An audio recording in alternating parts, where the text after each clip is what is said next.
պետք է պայմանավորվել գոնե այն բանի շուրջ, թե որ ուժը ավելի շատ է գնացել առաջ եւ ավելի մեծ հնարավորություն ունի հաղթելու, պետք է բոլորը աջակցեն այդ ուժին։ Հիմա տվյալ պարագայում ամեն դեպքում բոլոր հարցումները ցույց են տալիս, որ ուժեղ Հայաստան քաղաքական ուժը, կուսակցությունը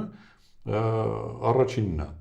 եւ պետք է իրան օգնել, ոչ թե իրանից պետք է պակասացնել, այլ պետք է օգնել։ Եվ այդ օգնելուց հետո արդեն օրակարգը ձևավորել, ձևակերպել այդ օրակարգը եւ իրականացնել դա։ Իշխանությունները պետք է հասկանա եւ առանց ցնցումների տանելու, որովհետեւ ցավոք սրտի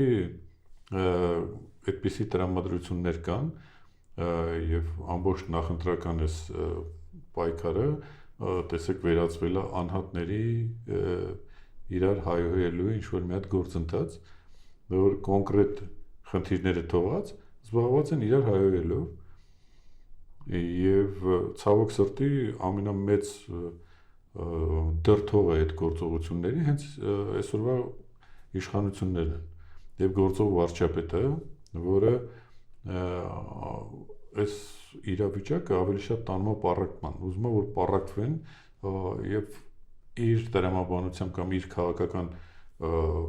ուժի տրամաբանությամբ մտածում է, որ եթե պառակտումը մեծ լինի, իրանց հաջողությունները շատ կլինեն։